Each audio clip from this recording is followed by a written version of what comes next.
이 고체가 나오는데 이 단어에서 항상 나오는 게 뿌옇게라는 단어가 나오면 석회수에 어떤 기체가 들어오면 뿌옇게 됐대. 석회석이 되었대. 그래서 이산화탄소인지 아닌지는 뿌옇게 되는 걸 보고 확인할 수 있다라는 거고, 또 하나는 이 물을 검출할 때는 이 단어만 기억해. 다 외우지 말고 염화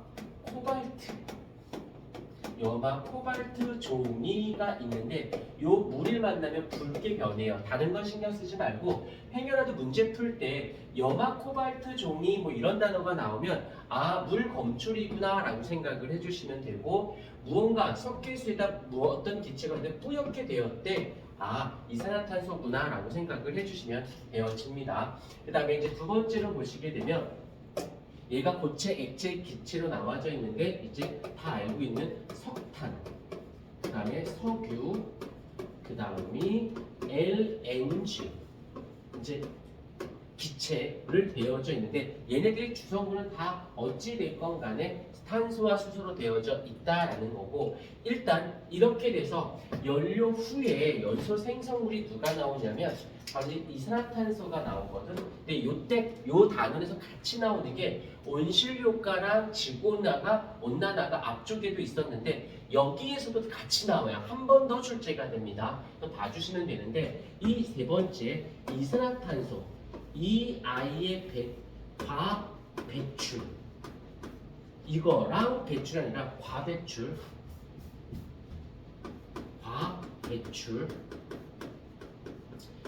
인해서 어떤 일이 생기냐면 온실효과에서 이 이산화탄소의 과배출로 인해서 어떤 일이 발생하냐면 지구온난화가 생겨난다는 거. 그래서 요 살짝 쓰면 얘는 긍정적인 측면이고 얘는 부정적인 측면입니다 라고 하는데, 요것도 한 번만 살짝 배웠던 거니까 요점 정리한다라고 생각하고 살짝 정리하고 가도록 할게요. 자, 이제 여기서 문제가 되는 건 이산화탄소의 과배출에 의해서 얘가 문제인 거야. 얘가 이것 때문에, 이거 첫 번째 이제 화석연료, 마지막으로 여기서 네 번째 화석연료가 문제점이 되는 게 두 가지가 있어요. 여러 가지가 있다고 하지만 크게 두 가지인데, 첫 번째는 뭐냐면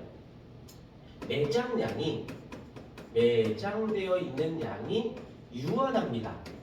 그래서 고갈의 위험이 있다라는 거. 그다음에 두 번째, 그다음에 이걸로 어떻게 되냐면 이걸로 이제 가진 자와 못 가진 자. 어차피 우리가 다 쓰고 있는데 얘를 갖고 비싸게 재료가 없으니까 이걸로. 그다음에 지구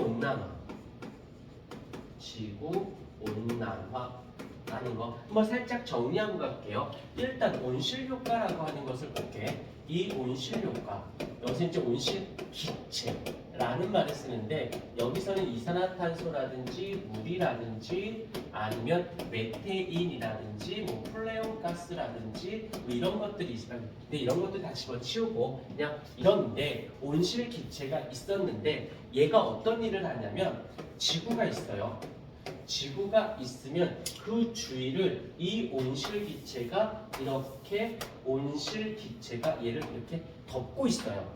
그로 인해서 어떤 일을 발생하냐면 덮고 있어서 추우면 덜 춥게, 더우면 덜 덥게 하는 역할. 왜냐면 지표면과 대기에서 어떠한 이유에서 지표면이 더워졌어. 그러면 상대히 여기가 차갑기 때문에 열이 일로 빠져나갑니다. 그런데 여기가 추워. 춥다라는 건 상대적으로 여기가 따뜻하다는 뜻이거든. 따뜻한 열이 지구로 내려와서 얘가 어떻게 되면 지구 표면이지의 온도를 일정하게, 높으면 더 이상 높지 않게, 낮으면 더 이상 낮지 않게 온도를 일정하게 유지해 줍니다. 그래서 어떻게 돼? 생명체가 살아가는데 온도 편차가 많이 안 생기게끔 해주는, 그래서 굉장히 좋은 거야. 그런데 이제 문제가 생기는 게 여기서 이산화탄소량이 너무 많아지게 되면 지구가 이렇게 있다라고 쳤을 때 이제 어떤 일이 발생하냐면 얘가 너무 두터워지는 거예요. 너무 두터워지는 거야. 이렇게.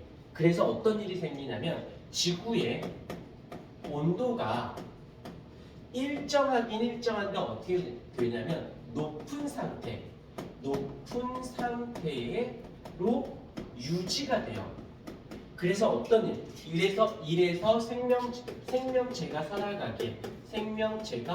살아가기에 유리해.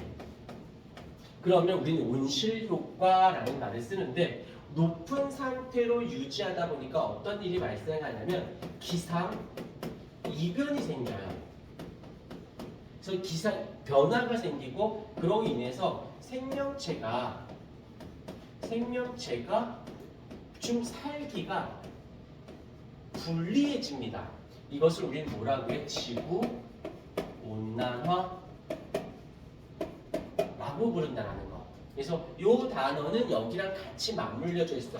그러다 보니까 자 여기서 이제 얘가 왜 나오는지를 볼게. 그러면 나는 이제 화석 연료를 아닌